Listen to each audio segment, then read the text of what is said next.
Muy buenos días, bienvenidas y bienvenidos a la séptima clase de la unidad de Teoría del Derecho. En esta clase juntos exploraremos algunos elementos del derecho constitucional y algunos de los elementos o mecanismos de protección de la Constitución.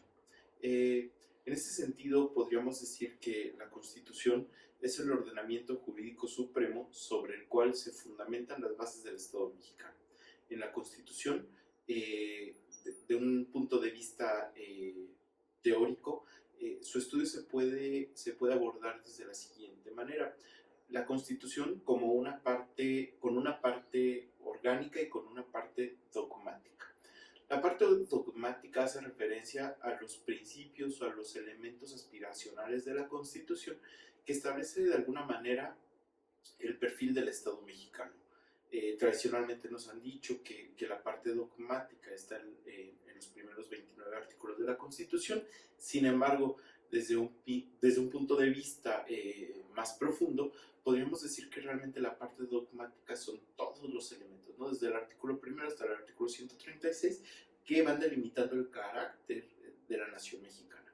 Mientras que la parte orgánica nos han enseñado que, o nos han dicho que está constituida por todos los artículos del artículo 30 al artículo 136, que establecen la forma de organización del Estado mexicano. Pero al igual que con la parte dogmática, la parte orgánica, también encontraremos elementos de la organización del Estado en los primeros 29 artículos. Otra de las características de nuestra Constitución desde un punto de vista teórico es que nuestra Constitución es una Constitución de tipo rígido. Hay dos tipos, ¿no? Las rígidas y las flexibles. Las flexibles son aquellas constituciones que se pueden ir modificando sin tantas formalidades, mientras que las constituciones rígidas son aquellas constituciones cuyos procesos de transformación o de reforma son más pausados o más lentos. Sin embargo, hay otras características que hacen que una constitución sea considerada como rígida o flexible, como en el caso de la Constitución mexicana. Primero, en el caso de la Constitución mexicana, hay un poder o un órgano específico encargado primero de su creación, que se denomina constituyente originario, que es el único órgano que crea una constitución e inmediatamente desaparece. En nuestro caso fue el constituyente de 1917. Pero hay otro órgano que es el constituyente permanente, que es el que se encarga de todos los procesos de reformas o adiciones de nuestra Constitución. Aquí esto es uno de los elementos que le dan rigidez a nuestra Constitución, es decir, nuestra Constitución es rígida en principio porque tiene un órgano reformador específico que es el constituyente permanente. ¿Quién es el constituyente permanente en México? Pues básicamente es el Congreso de la Unión, es decir, la Cámara de Diputados y Senadores y las legislaturas de los estados. Ellos son el constituyente permanente, que tienen a su cargo la revisión y el análisis de todas las propuestas de reformas o modificaciones a nuestra Constitución. También se dice que nuestra Constitución es rígida porque establece límites al constituyente permanente. ¿Cuáles son estos límites? Pues básicamente los límites que señalan que nuestra Constitución solo puede ser reformada o adicionada, es decir, a diferencia de otras disposiciones jurídicas dentro del Estado mexicano, nuestra Constitución no puede ser abrogada en un solo proceso.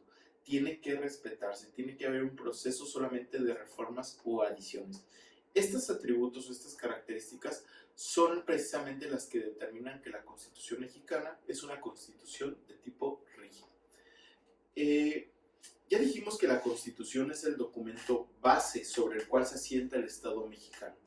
Ahora es el turno de mencionar que precisamente por su carácter fundamental del sistema jurídico mexicano, la Constitución tiene mecanismos de protección. ¿Cuáles son estos mecanismos de protección? Pues son todos aquellos instrumentos jurídicos que se han diseñado para garantizar la supremacía constitucional y el respeto a los derechos humanos. ¿Cuáles son en México? Pues uno de los mecanismos de protección de la Constitución es la Comisión Nacional de los Derechos Humanos, Otro de los mecanismos tiene que ver con los derechos ARCO, que son los derechos de acceso, rectificación, cancelación y oposición de datos personales. También están aquellos mecanismos garantes del acceso a la información pública, como un mecanismo de protección de la supremacía constitucional y el del derecho humano a la información de todas las personas que integramos el Estado mexicano.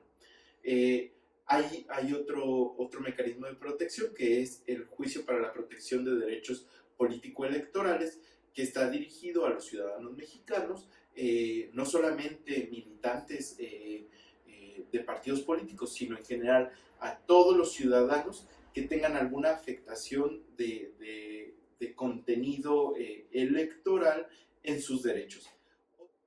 Para efectos de esta clase, hablaremos básicamente de estos tres mecanismos jurisdiccionales de protección a la Constitución: juicio de amparo, acción de inconstitucionalidad y controversias constitucionales.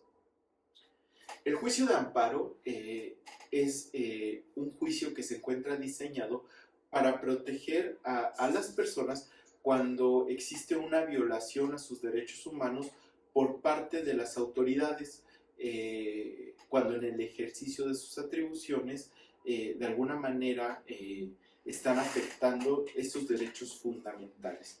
También el juicio de amparo procede en contra de leyes o actos de autoridad que violen precisamente los derechos esenciales o los derechos humanos de las personas, o bien contra actos o leyes que vulneren o que invadan la esfera de competencia de las autoridades y que haya una afectación a las personas en sus derechos humanos. Hablamos tanto de personas físicas como de personas morales o jurídicas. En ese sentido, ¿quiénes pueden promover amparo? Bueno, el amparo como un mecanismo de protección constitucional lo pueden promover los menores de edad, las personas morales privadas a través de sus representantes, las personas morales oficiales solamente en el caso de que exista una afectación en su patrimonio, y los extranjeros que sean residentes o que se encuentren en tránsito a México. Dicho sea de paso, lo puede promover cualquier persona en el Estado mexicano. Hay dos tipos de amparo: el amparo directo y el amparo indirecto. El amparo directo es aquel que se tramita ante los tribunales colegiados de circuito y procede en contra de sentencias, laudos o determinaciones en materia laboral o administrativa que pongan fin a un juicio. Acá es importante señalar que todo aquello que no sea una sentencia, laudo o resolución que ponga fin a un juicio puede considerarse que puede tramitarse como un juicio de amparo indirecto. En ese sentido, la forma tal vez más sencilla de definir el amparo indirecto sea conociendo cuáles son los elementos que componen la definición del amparo directo. Ojo, aquí es importante tener en cuenta que para promover el amparo directo, estas resoluciones o sentencias no deben admitir ya ningún recurso alguno, es decir, tienen que ser sentencias firmes, ¿no? En relación con el amparo indirecto, ya veíamos que sus supuestos son amplios y básicamente podríamos decir que proceden contra leyes y tratados internacionales, reglamentos o acuerdos o decretos que afecten los derechos humanos, actos de autoridad que provengan o no de tribunales judiciales, administrativos o laborales, que se dicten dentro o fuera del juicio, siempre y cuando no sean de aquellos que ponen fin al juicio, ¿no? Actos de autoridad dictados fuera de juicio que afectan los derechos humanos de las personas, algunas leyes o actos de autoridad que vulneren la esfera de competencia de las autoridades, y también contra leyes que de alguna manera sean contrarias a la Constitución y que estén violando derechos humanos en particular. La controversia constitucional. La controversia constitucional como un mecanismo de protección de la Constitución es un instrumento jurídico del cual conoce la Suprema Corte de Justicia de la Nación y tiene por objeto resolver algunas contradicciones o unos posibles conflictos entre el poder público dentro del Estado mexicano, entre el titular del Poder Ejecutivo Federal y el Ejecutivo de algún estado, entre dos legislaturas, entre un municipio y el Ejecutivo. El único órgano del Estado que técnicamente no puede participar de una controversia constitucional es la Suprema Corte de Justicia, en función de que es la Corte la encargada de resolver este tipo de conflictos de competencia entre los diversos órdenes normativos y órganos de gobierno.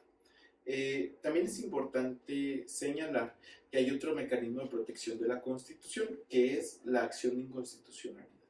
La acción de inconstitucionalidad lo que tiende es a garantizar que todas las normas del sistema jurídico mexicano estén emitidas conforme a la Constitución. Hay una presunción de constitucionalidad de todo el sistema jurídico mexicano. Sin embargo, puede suceder que en la práctica exista alguna disposición que al momento de ejecutarse o de que la autoridad trate de ejecutarla sea contraria a los principios constitucionales. En ese sentido, la Suprema Corte de Justicia de la Nación, en el caso del sistema jurídico mexicano, es el tribunal encargado de velar por la supremacía de la Constitución y conocer este mecanismo denominado acción de inconstitucionalidad. ¿Quiénes pueden promover las acciones de inconstitucionalidad? Bueno, pues pueden ser los diputados o senadores, al menos en el 33% de representantes del órgano que emitió la norma. Lo puede hacer el fiscal general de la República, lo pueden hacer los partidos políticos con registro en el INE, siempre y cuando se trate de leyes electorales, pero también las acciones de inconstitucionalidad como mecanismos de protección las pueden hacer valer la Comisión Nacional de Derechos Humanos o los organismos protectores de derechos humanos en las diversas entidades federativas. ¿Cuáles son los efectos de una acción de inconstitucionalidad? Pues básicamente es que cuando se declara que esta norma es contraria a la Constitución, no puede volver a tener vigencia ni aplicarse dentro del territorio nacional. Pues estos mecanismos jurisdiccionales son mecanismos relevantes que nos ayudan a comprender la importancia de la supremacía constitucional, pero sobre todo de la vigencia de ese orden jurídico constitucional.